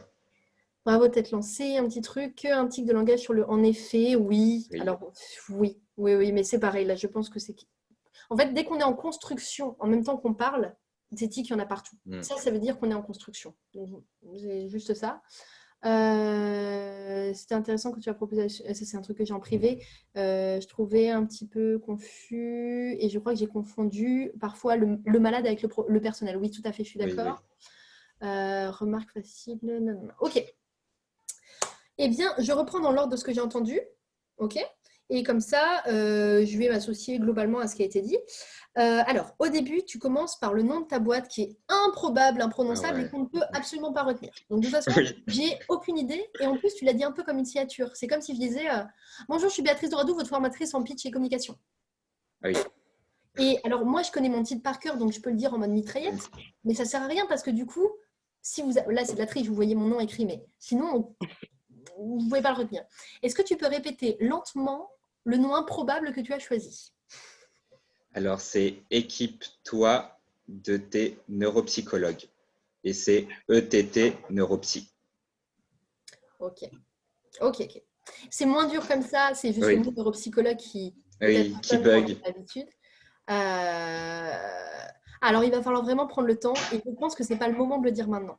C'est-à-dire que je rejoins un peu donc Cécile. Quand tu dis je vais parler de mon parcours, ne dis pas je vais parler de mon parcours, parle de ton parcours. Et donc commence tout de suite par ce que tu as vu en disant, soit en commençant un petit peu en disant je viens du monde médical où j'ai travaillé nanana, et il y a quelque chose qui m'a marqué à un moment, c'est les maisons de retraite. Et là, tu vas ouvrir. Ça arrive finalement, les maisons de retraite, ça arrive à 40 secondes. T'imagines sur un pitch de 10 minutes 40 secondes, ça arrive. Donc, vas-y tout de suite. Je lirai après dans les commentaires aussi ce que vous mettez, donc vous pouvez écrire. Vas-y tout de suite. Et là, effectivement, il y a un truc très important, c'est que toi, tu as deux cibles. Tu as les soignants et les patients. Or, tu mélanges les deux. Et il va falloir que tu ne les mélanges plus. Tu sais, je vais reprendre la commode. Il y a des fois des gens qui ont une commode avec des dessous dans un seul tiroir. Et des fois des gens qui séparent les chaussettes et les dessous. D'accord? Ils ne mettent pas tout en vrac. Et bien ça dépend un peu de ta commode. C'est toi qui vas choisir. Moi, ce que je te propose, c'est de faire comme ça une commode qui est séparée en deux. Et pourtant, les tiroirs sont les mêmes. On est bien dans le tiroir des dessous, sauf qu'il y a les chaussettes d'un côté et les dessous de l'autre. Et toi, tu vas avoir les soignants d'un côté et les malades de l'autre. Donc, tu racontes ton parcours, ce que tu as vu, ta prise de conscience. Il y a de la violence dans les deux sens. Et cette violence, elle est terrible parce que... Et là, tu peux y aller sur la problématique. Or, ta problématique n'était pas bien claire, ce qui fait que ton fil rouge n'était pas bien clair. J'exagère, bien sûr qu'on a compris ce que tu disais, mais ta problématique, elle était... il y a donc de l'épuisement, il y a de l'absentéisme, il y a des burn-out, mais en fait, ça fait partie du même tiroir, mais je ne vous le dis pas tout de suite. Ça coûte plein de sous-sous, mais attendez, c'est encore dans le tiroir de l'absentéisme, mais je ne le dis pas. Enfin, je vais le dire, mais voilà. Et il y a du coup des patients pas pris en charge, une dégradation de l'état, mais attendez, ça c'est encore dans les problèmes. Tu vois, en fait, tu n'avais pas structuré le truc. Donc, vas-y pour dire, cette non prise en charge de la violence entraînée par la maladie d'Alzheimer, elle a deux conséquences majeures. Une sur les soignants. Et là, tu développes. Parce qu'en fait, c'est une longue suite logique. Burn-out, absentéisme et de l'argent que ça coûte, ça fait partie du même truc. D'accord? Tu vas en faire un joli fil rouge. Deuxième chose, les malades qui, eux, ont effectivement des réactions qui peuvent parfois être violentes, incomprises, donc ils sont délaissés, donc leur maladie dégénère, donc ceci, donc pas d'accompagnement, blabla. Et pareil, faisons un beau fil rouge. Deux problématiques étant posées, tu peux les réunir par « c'est pour ça que j'ai créé, blabla non improbable. Là,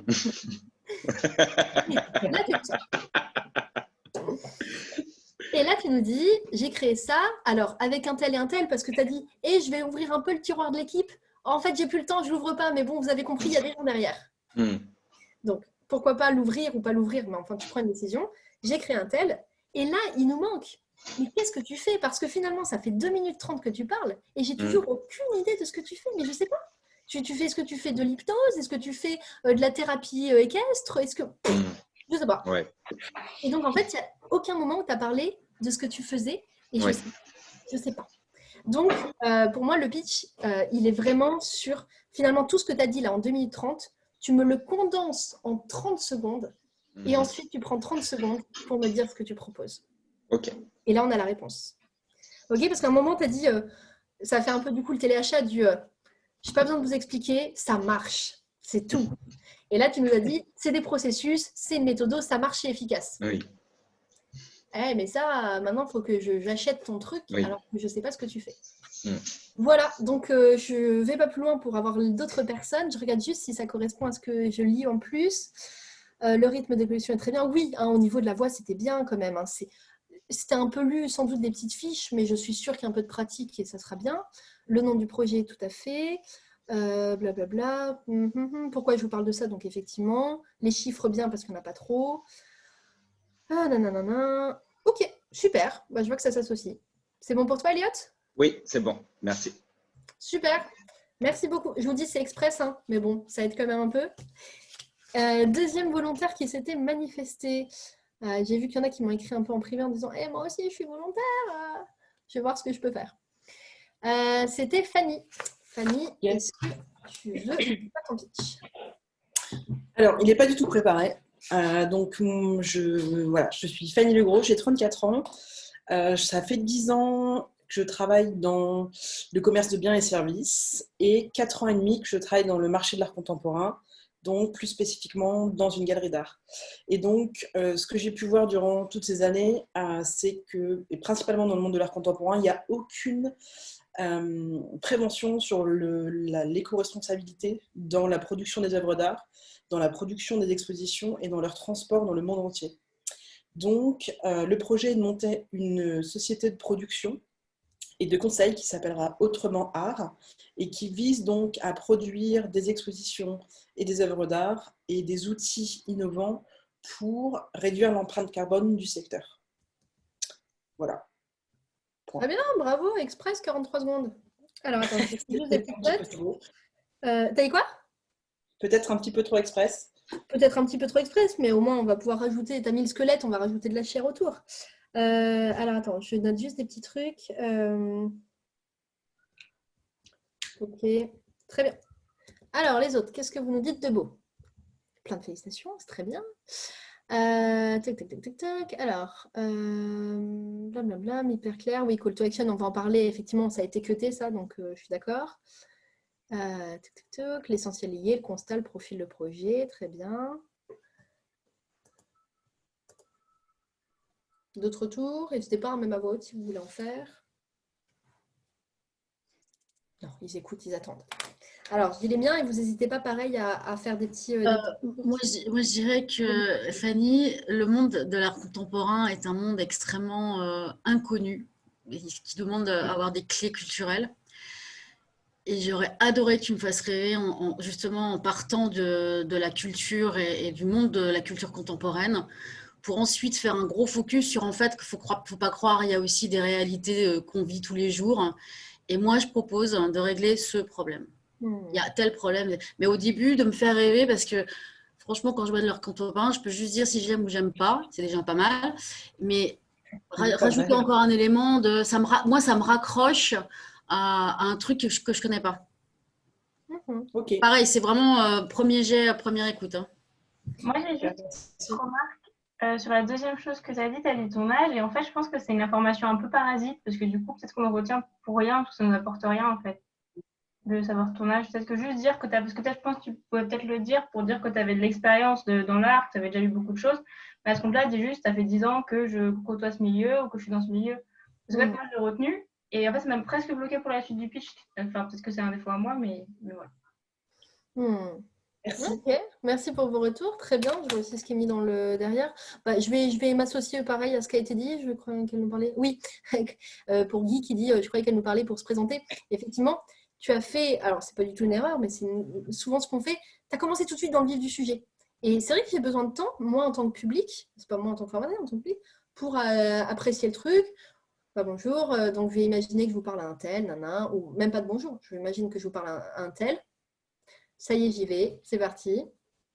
Je m'appelle Fanny et nanana, nanana. Et en fait, le fait de prendre ce temps-là, même dans la vraie vie, hein, je veux dire, dans la vraie vie, des fois, il y a des concours de pitch. Vous voyez la personne qui arrive sur scène, elle prend le micro de l'animateur et alors qu'elle n'est même pas au milieu de la scène, bonjour, je m'appelle Béatrice, alors moi, je vais faire de la formation en communication orale parce que c'est vrai. Et en fait, on dit, il n'y a pas de problème, on n'a pas lancé le chrono. Assis-toi, ou mets-toi debout, ça dépend comment on est. Tu es sur l'estrade, prends le micro, regarde les gens, détends, on souffle. Eh ben, bonjour à tous, je vous remercie d'être là. Alors moi, je vais me présenter, je m'appelle Béatrice, blablabla. Et ça, vraiment, prenez ce temps. Personne ne va vous dire, oh là là, elle a pris 2 secondes pour s'installer, c'est vraiment longué, quoi. Non, au contraire, ça nous fait une respiration pour nous. Donc voilà, prenez ce temps. Ton début était très rapide. D'un autre côté, j'ai apprécié le fait que c'était très clair. Ça faisait un peu le manger 5 fruits et légumes par jour. La phrase faisait un peu connue par cœur, mais elle sonnait bien à l'oreille. Enfin, ça me convenait. Je suis plutôt d'accord avec Florine, mais c'est très personnel. Je trouve que faut arrêter maintenant j'ai 40 ans, 3 enfants et puis un labrador nain. Il y a pas, j'en fiche en fait. Et au contraire, maintenant, ça fait partie des codes qu'on a pu enlever. Ne les reprenons surtout pas, c'était des codes qui n'ont plus rien à faire. Pareil, ça fait 4 ans et demi, 5 ans. 5 ans. On n'est pas 6 mois après, tu prends la simplicité, parce qu'il faut que j'imagine dans ma tête 4 ans et demi ce que ça. 5 ans, très bien. Donc, tu nous amènes ton truc, et là, effectivement, il est venu dans ta bouche une pointe d'amertume, je suis un peu vénère quand même, ok?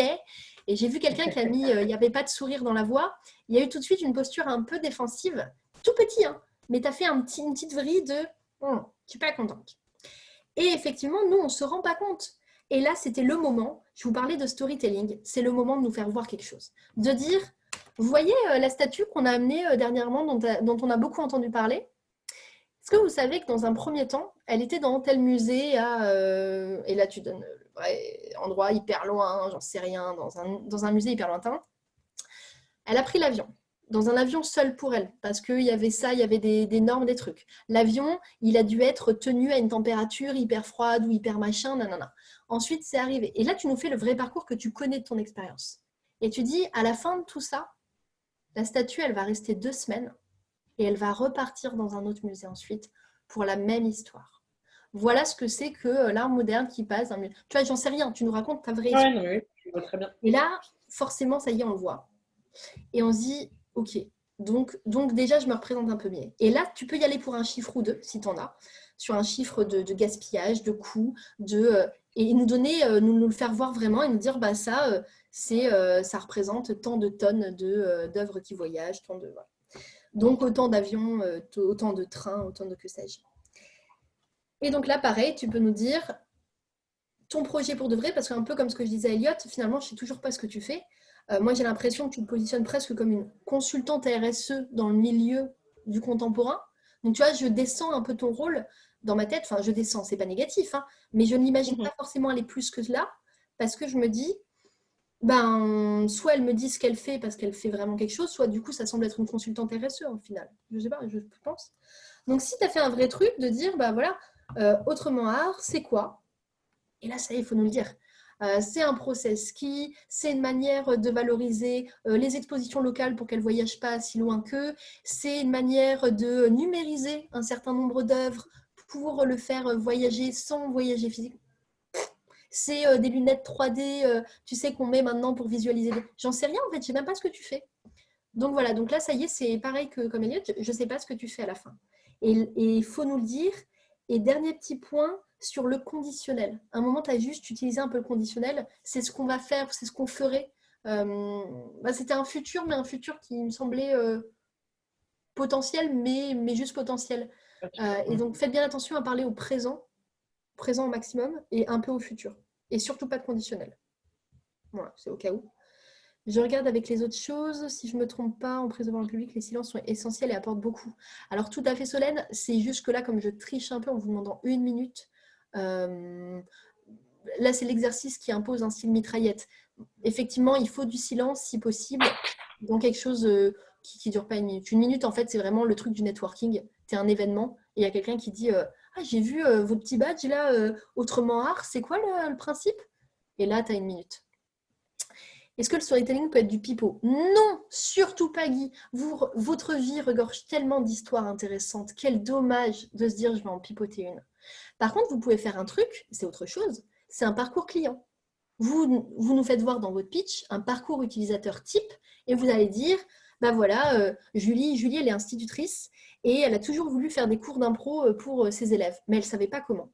Alors en fait, avec notre collectif, on a décidé blablabla. Bla. Et vous voyez, je vais parler de Julie, qui peut-être pas, elle ne s'appelle pas Julie, la prof avec qui je travaille, j'en sais rien. Mais en disant Julie, c'est une image pour qu'on s'identifie. Donc, ce n'est pas du pipeau, c'est une identification. Je regarde les autres. Laurent qui a dû partir. Et quand je dis pipeau, je veux dire des histoires un peu romancées. Non. Vos histoires, si vous êtes là où vous êtes aujourd'hui, là maintenant à m'écouter, c'est que vous avez des tas de choses à dire hyper intéressantes.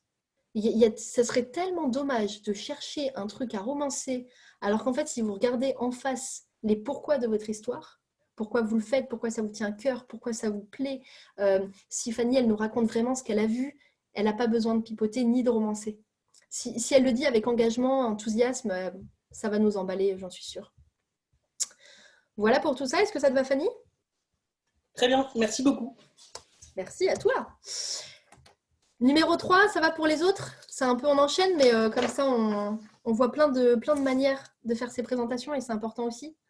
Si on ne peut pas utiliser le conditionnel, quels sont les temps des verbes à dire? Présent, absolument, et futur. En fait, le pitch, c'est une photographie à un instant T. Donc, c'est pas grave si vous dites... vous pouvez dire dans l'équipe, on est 5, même si vous prévoyez d'être 50 plus tard. Vous pouvez dire, on est 5 et il est prévu, si vous nous donnez l'argent dont on a besoin, d'être 50 d'ici 5 ans. Mais je ne veux pas en fait de conditionnel dans le sens où je ne veux pas de... c'est vrai qu'on a commencé à 5.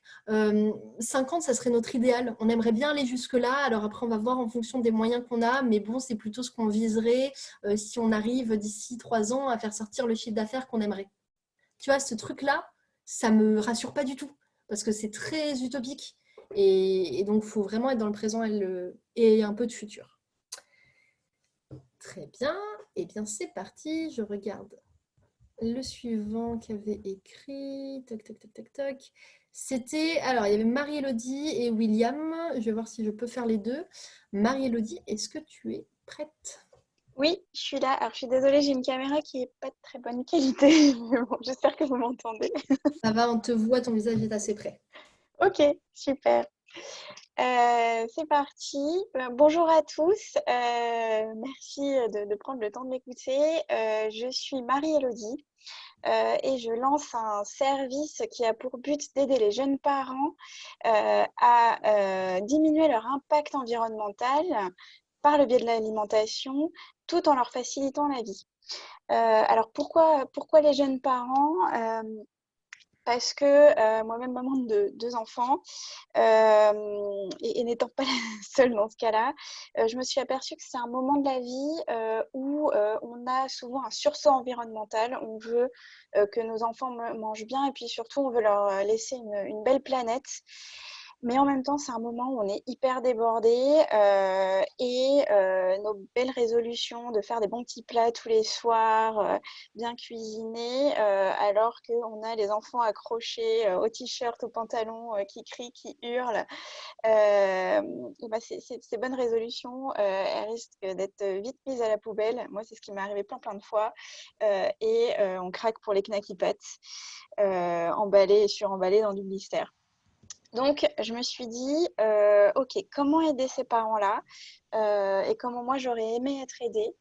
Et ben, on va proposer alors ce sera un point de vente qui proposera des kits recettes Et ces kits recettes, ce sera fait avec des aliments qui sont en circuit court, qui sont bio si possible, qui sont locaux, de saison, et surtout en mode zéro déchet, donc zéro emballage jetable.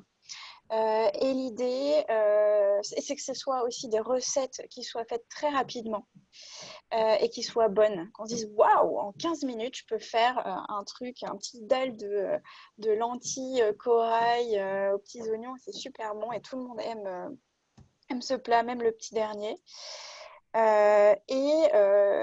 Pourquoi un point de vente physique? L'idée, c'est que ce soit, alors ça sera dans le sud parisien, et comme ça, hop, le soir, on sort du métro et on va chercher rapido son petit kit recette au magasin. On prend aussi les 2-3 petites choses qui nous manquent et puis après, on rentre à la maison. Voilà. Donc, voilà mon projet. Ça marche, merci Marie-Lélie. Très bien. 2h30 quand même. Mais c'est parce que tu voulais finir, puis tu disais je ne sais pas comment finir, alors je continue un petit peu, mais. C'est 2h30? Oui, c'est beaucoup quand Ah même. mince. Ah ouais, pardon, j'ai complètement abusé. C'est pas grave. Alors, j'écoute un petit peu les commentaires. Donner un exemple concret pour des masteries sur l'aspect environnemental. Oui, je suis d'accord, Antoine, on va en parler. Amel, vivant et personnalisé. Oui, ça c'est vrai aussi. En revanche, je n'ai pas réussi à imaginer le produit. Moi non plus, on va en parler. Alors, je l'ai imaginé, mais j'ai imaginé une cagette de légumes que tu récupères parce qu'elle ne nous a pas donné à voir forcément autre chose qu'une cagette avec un petit kit, avec un petit livret. On va en parler, t'inquiète pas. Des E, alors oui, elle était en construction. Elle était en construction, ça se voyait et elle cherchait ses mots. Donc, ce n'est pas un E du tout de prise de parole, c'est un E de fabrication. Ça ne me dérange pas du tout. Comme les personnes précédentes, je vais être raccrochée par une question. Oui, on peut interpeller davantage. Un chiffre, c'est pareil. Attendre trop long du produit, oui. Et très bien. Ok, je vais aimer les questions auxquelles tu réponds. Alors, pareil, je te le reprends dans l'ordre. En fait, moi, je crois, mais je me trompe peut-être, hein, surtout ne prends pas mon avis pour acquis, c'est un avis. Je crois que tu devrais le faire dans l'autre sens, ton pitch. C'est-à-dire que tu commences en disant, les parents ont un problème, c'est galère parce que je le sais, je suis parent également, et du coup, toutes nos bonnes résolutions tombent à l'eau, donc j'ai voulu trouver un système pour résoudre ça, donc je propose des kits recettes et des machins. Moi, je pense que même si ta cible, c'est les parents, c'est pas ce que tu devrais dire tout de suite. Je pense qu'en fait, ça nous concerne tous et que tu devrais commencer en disant, ça fleurit aussi pas mal, hein, ce genre de kit. Donc, peut-être qu'on l'assume, peut-être qu'on l'assume pas. Hein, c'est ce que je vous disais, hein, les a priori, on les prend pas, ça c'est à voir. Et soit commencer directement par ta problématique qui serait comment manger bon, rapide, local, avec du déchet minimum. Ça peut être ça ta problématique. Ta problématique, je reprends ce que Guy écrit, laisser une belle planète à nos enfants. C'est quoi les petits gestes qu'on peut faire les uns les autres? Moi, j'ai ciblé l'alimentaire. Et en fait, en fonction de ce par quoi tu vas partir, la porte que tu vas ouvrir, tout le reste va découler. Et tu vois, toutes les options sont valables. Si on prend l'option laisser une belle planète, ou si on prend l'option je veux manger plus simple, plus rapide, plus local, je vais même te dire, c'est 2 pitchs qu'il faut garder. Tu ne les diras pas au même moment et pas aux mêmes personnes. Et il y a des gens, j'en peux plus de laisser une belle planète à nos enfants. À voir en fait à qui elle s'adresse. Vous êtes, je vais vous dire pourquoi t'en peux plus, c'est parce que vous êtes des entrepreneurs en plein là-dedans. Et alors les mecs dans l'ESS, ça tartine là-dedans. Maintenant, elle va dans une crèche, je sais pas quoi, faire son discours. T'es pas sûr que hors de votre univers entrepreneur ESS, ça saoule les gens. Je sais pas. En fait, j'ai pas d'a priori à avoir là-dessus. Cécile, tu veux dire quelque chose? Ou alors tu fais une pirouette. Et vous savez quoi? Et en plus, elle pouvait sauver la planète. Hein. Je pense qu'il faut... C'est pour ça que je dis, il n'y a pas de mauvais pitch. C'est juste qu'il s'adapte ou pas à certaines populations. Et là, effectivement, avec les entrepreneurs, on ne sauve pas le monde parce que tous les entrepreneurs veulent déjà sauver le monde. Donc, ça fait effectivement une redite. Je le reprends donc. Moi, je te propose donc de trouver un autre fil rouge et peut-être en voyant ton produit, en disant, je te donne un exemple, vous le savez, l'alimentaire est en révolution de plein de manières. Il y a des gens qui commandent des Uber Eats parce qu'ils ne veulent pas sortir de chez eux alors que le truc de sushi est vraiment en bas de chez eux. Il y a ceux qui veulent manger plus bio, plus machin. Il y a ceux qui commandent leur cagette, etc. Et moi, je me suis dit, c'est très bien toutes ces initiatives, mais ça ne répond pas à toutes les problématiques. Les problématiques, c'est quoi? Il faut qu'on mange rapidement, encore plus si par exemple on a des enfants, je vais en revenir, c'est quand même la clé. Il faut qu'on mange bien, toujours autant quand on a des enfants. Il faut qu'on mange zéro déchet, etc., local. Et en fait, tu vas pouvoir développer tout ça et pourquoi pas là, aller sur ton storytelling et dire, bah, si je vous dis tout ça, c'est qu'effectivement, j'ai 2 enfants. Des ambitions, j'en avais plein. Et au moment de faire à manger, quand on rentre du travail, ceci, cela, eh ben, les ambitions, on les met à la poubelle avec le suremballage du Knacky. Tu vois, tu t'arrêtes là. Tu le poses et on a compris l'idée. En fait, ça y est, on voit l'image. Ok. Et ensuite, donc, tu dis, c'est pour ça que moi, j'ai créé un kit qui nanana, et qui d'abord s'adresse aux jeunes parents, aux parents, qui pourra s'adresser dans un second temps, tu vois, pourquoi pas, tu vois, aux jeunes actifs et aux nanas. Et en tout cas, et là, tu reboucles, pourquoi pas, sur les enfants. Et tu peux assumer effectivement ça va vous paraître bateau, mais oui, je veux contribuer à laisser une meilleure planète à mes enfants. Et pour moi, ça va passer par là. Ça sera ma cause en tout cas. J'espère vous avoir convaincu d'eux. Et pourquoi pas, au revoir Patrick, et pourquoi pas aller là-dedans aussi. Il n'y a pas de bonne raison, de bonne porte d'entrée. Il faut qu'en fonction d'un public donné, dis-toi, si je parle à des parents d'élèves, des parents, pardon. Si je parle à des parents, qu'est-ce que je vais ouvrir comme porte? Si je parle à des gens qui ne sont pas spécialement des parents, qu'est-ce que je vais ouvrir? Si je parle à des gens qui sont déjà à fond dans, je dis ESS pour simplifier, mais vous avez compris, qu'est-ce que je vais leur dire, etc. Oui, ça peut aussi s'adresser aux étudiants, Inès, je suis d'accord. C'est pour ça que moi, j'ai trouvé ça bizarre que ce kit, tu l'arrêtes absolument aux parents, alors que j'ai compris que c'était ton moteur, mais c'est pas parce que c'est ton moteur que ça doit être ta cible unique. C'est des choses différentes et j'ai l'impression que ton moteur est devenu ta cible unique. Et je pense que ça peut être intéressant d'extrapoler un peu. Je sais pas, on va pas changer, on n'a pas le droit, nous, de changer ton projet.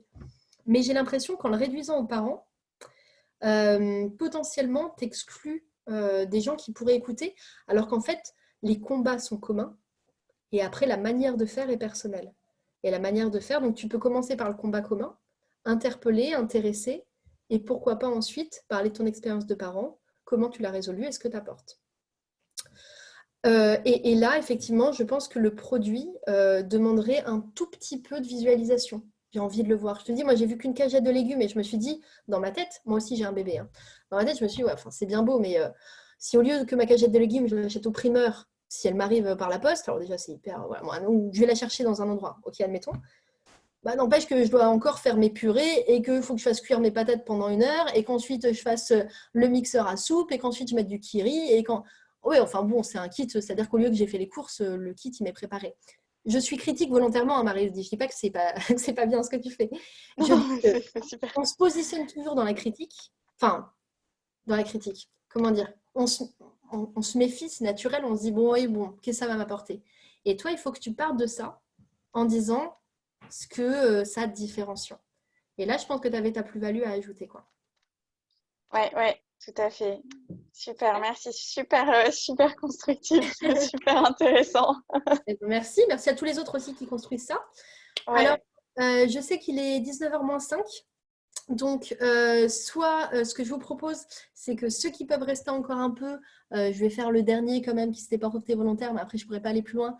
C'était qui Guy? Non, pas Guy, non. William, tu t'étais porté volontaire. Donc, ceux qui doivent partir, eh bien, partez. Ceux qui peuvent rester écouter William, restez.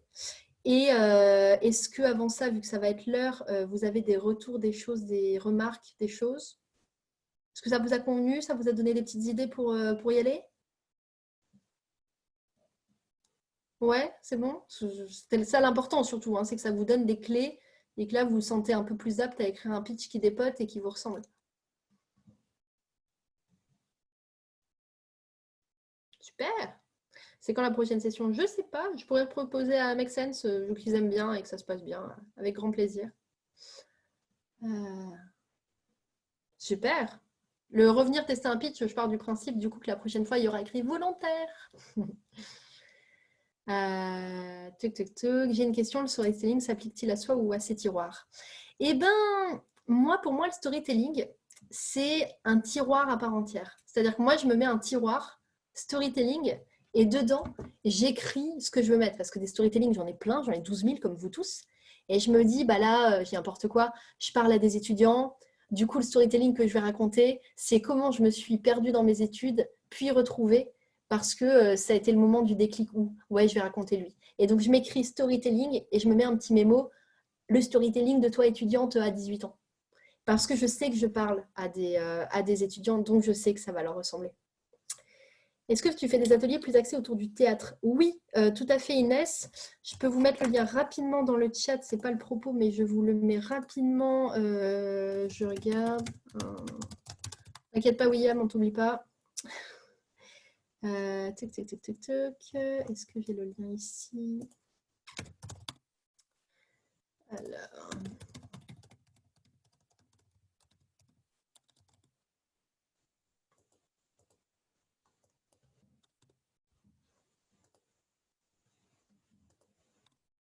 Bah mince.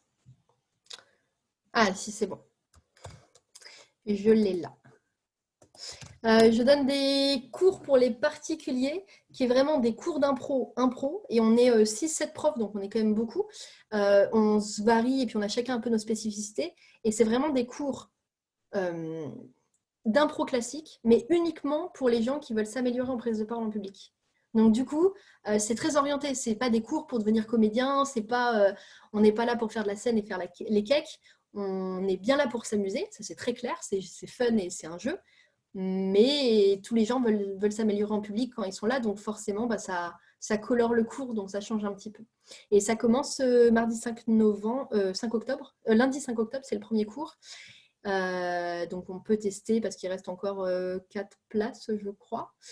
Et par contre, c'est des ateliers annuels. Donc, il faut s'engager à l'année. C'est une association classique, hein, c'est des cours classiques sur une année. Parce que, en fait, tout simplement, j'ai remarqué, classique évidemment, qu'il faut un an pour que vraiment il y ait un déclic. Je vois un avant-après, mais il faut plusieurs mois et parfois jusqu'à un an, je vous dis, pour dire, ah ouais, là vraiment, il y avait un avant et puis il y a un après. Sinon, si c'est quelques cours ponctuels, c'est chouette, mais ça va mettre beaucoup plus de temps. Le storytelling est juste une partie du pitch ou le fil rouge du pitch, plus une partie du pitch. Alors, des fois, ça peut être le fil rouge. Des fois, il y a des gens qui ont des histoires tellement dingues que tout leur pitch n'est centré qu'autour de leur storytelling. Ça arrive. Il y a vraiment des gens qui font ça. Mais alors, c'est parce que l'histoire en elle-même, elle nous emporte, elle nous emmène et la personne l'incarne incroyablement. Et ça peut être le cas. Maintenant, je le conseille que si c'est dans cette situation. Si vous avez un storytelling qui est une anecdote, qui vient nourrir les choses, je vous invite à ce que ce ne soit pas le fil rouge, que ça vienne le nourrir, mais que ce ne soit pas le fil rouge uniquement. Pour l'improvisation, c'est en quelle région? Pardon, c'est vrai que je n'ai pas précisé, je suis à Paris. Bah, bon, Ah oui. Tous les Parisiens, ils pensent que tout le monde est à Paris. Bah, Intramuros. Je vais quand même pas faire ça en province. Je viens de Nancy, donc je ne suis pas du tout parisienne, mais en tout cas, j'habite à Paris aujourd'hui et c'est effectivement à Paris. Oui, j'aurais dû le... Enfin, ça doit être dans le lien du site, mais oui, c'est à Paris. D'accord, merci. Il faut alterner du concret, rationnel avec des bouts d'histoire. Oui, c'est ça en fait. Il faut faire un petit panachage. Il faut un peu parler de soi, un peu parler du projet, un peu parler de l'abstrait, c'est-à-dire qu'on partage une vision, et un peu parler du concret, on partage des solutions. Et si vous avez un peu de tout ça, un petit panachage, eh ben on ne s'ennuie pas une seconde, parce que l'histoire, elle nous emmène, elle nous raconte plein de trucs. Donc oui, je suis d'accord, il faut un peu de tout. C'est une recette de cuisine, là, pour le coup, c'est un petit kit. C'est bon pour tout le monde, pour les questions, pour les dernières remarques. On est prêt à entendre William. Je pars du principe que oui, c'est parti. William, tu as les 5 dernières minutes, rien que pour toi. Ok, super. Est-ce que vous m'entendez déjà? Très bien. Ok. Alors déjà, merci à ceux qui... Bonsoir à tout le monde et merci à ceux qui restent un petit peu plus, qui débordent avec moi et avec nous. Donc, je m'appelle William et je m'apprête à lancer donc mon projet qui s'appelle Panorama. Et donc, c'est une marque de basket responsable et solidaire. Alors moi, ça fait un peu plus de 2 ans que je travaille pour une marque de chaussures sur Nantes. Et en fait, sur ces 2 années-là, j'ai eu le temps de me rendre compte en fait, du dégât en fait, environnemental et social que peut avoir la mode, les chaussures et la mode en général. Je pense que tout le monde en a un petit peu entendu parler. Mais c'est vrai que la production délocalisée en Asie, on a tous entendu parler un petit peu de ce qui s'est passé au niveau des conditions sociales et de travail. Et donc moi, l'idée, en fait, c'est de relancer un projet en participant à la construction d'une mode plus responsable et plus juste. Et en fait, ça va passer par beaucoup de notions très importantes comme le circuit court, comme des matières recyclées, de bien choisir son fabricant, etc. De les rencontrer et surtout être très, très transparent sur sa façon de fonctionner.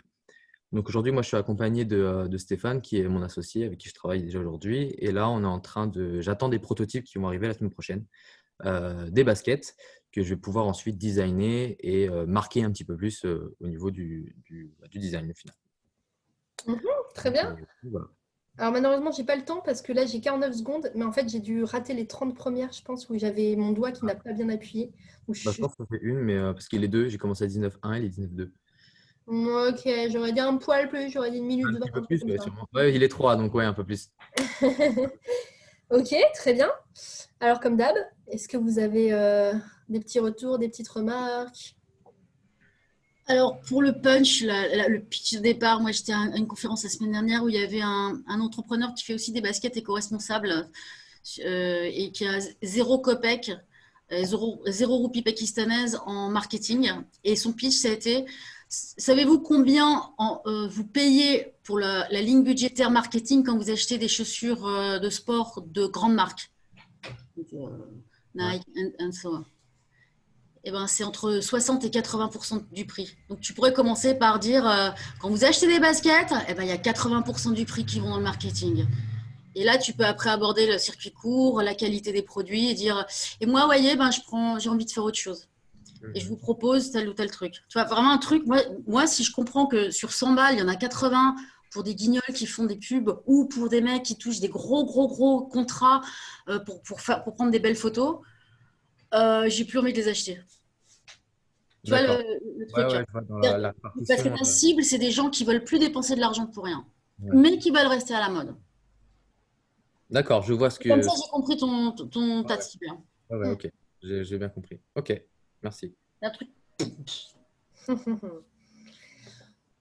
À nouveau, à voir selon la cible. Moi, je nuancerais un tout petit peu cette remarque, mais si je suis d'accord, hein, dans le fond, je la nuancerais un peu parce que j'en ai un peu marre, mais à nouveau, là, c'est plus la formatrice qui parle, c'est moi en tant qu'individu, peut-être de ce sentiment de culpabilisation aussi. Et donc, je suis d'accord avec Cécile, je pense qu'il y a des choses à faire au niveau coup de poing. Et puis en même temps, à voir vraiment avec la cible. Moi, je ne pense pas que je serais sensible au coup de poing. Voilà, donc après, c'est les sensibilités de chacun. Je regarde un peu ce que les gens, Mélanie, j'aurais adoré que tu me racontes l'histoire de ta basket. Je suis d'accord, Mélanie, moi aussi, je vais aller là-dedans. Où sont les matériaux, où ils sont fabriqués? Ouais, je suis d'accord, il faut aller là-dedans. Mathieu qui doit partir, vas-y Mathieu.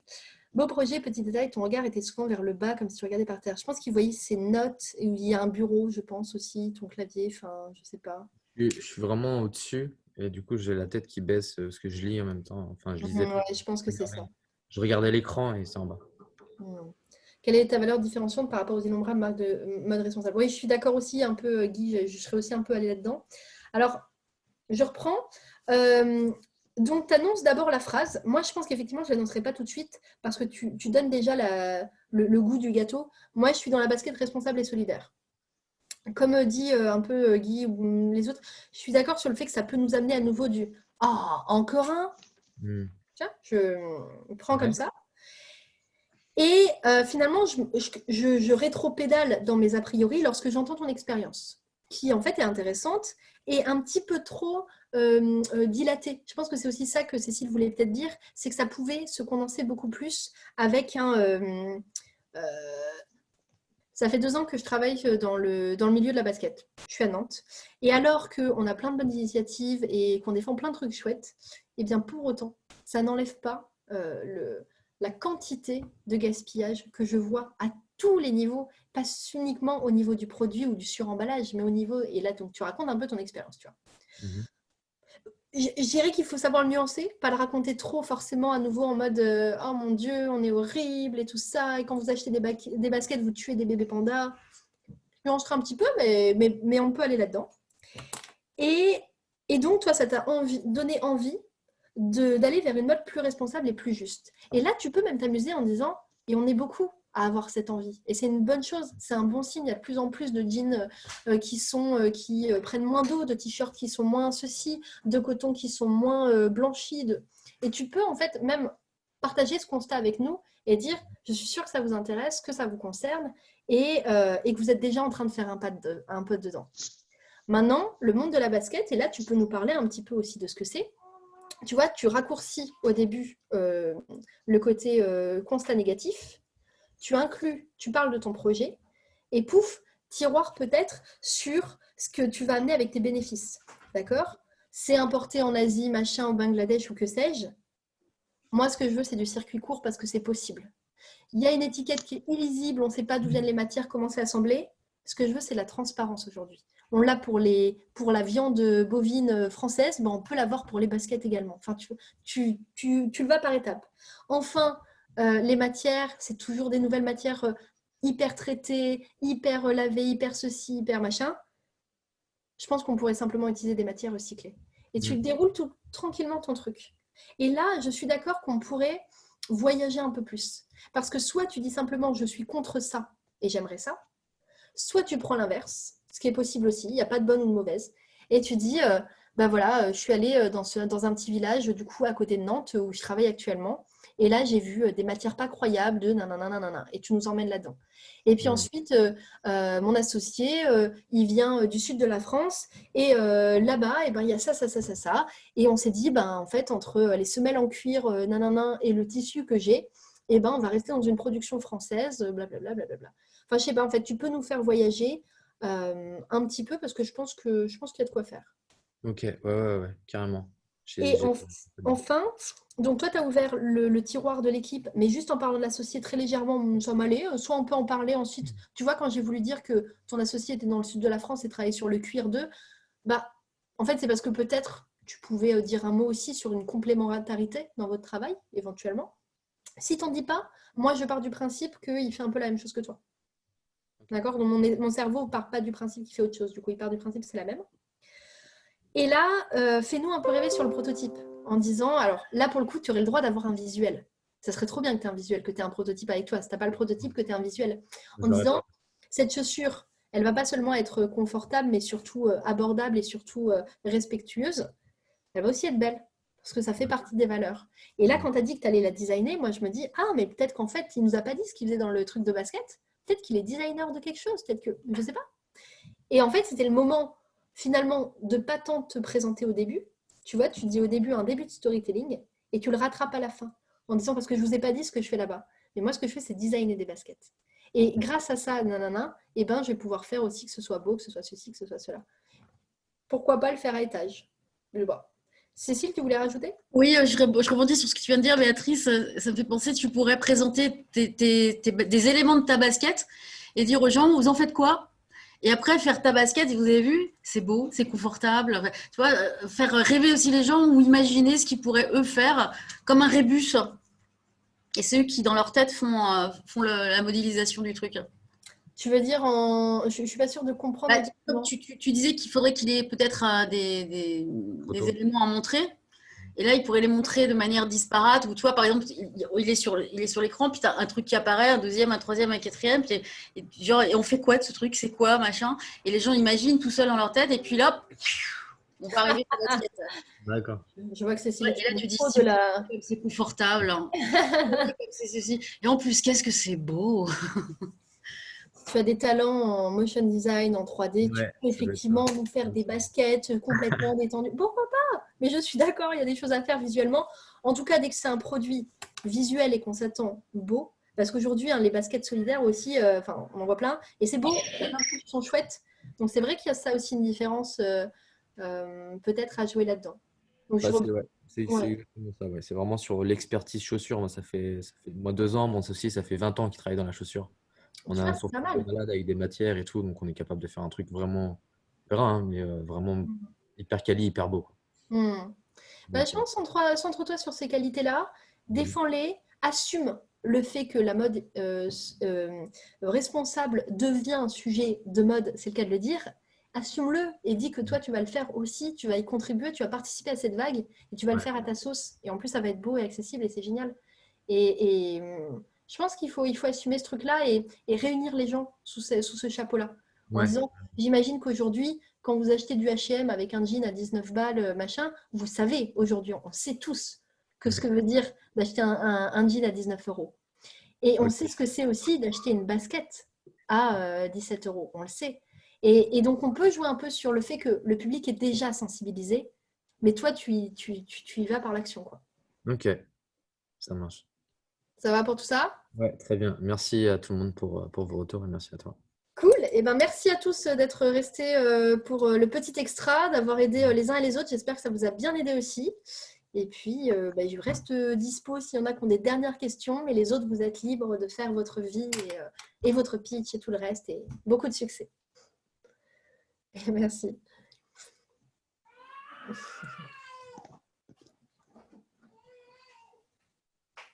Super, merci.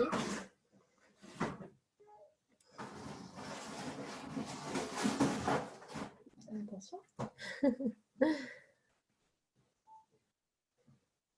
C'est bon pour tous les autres?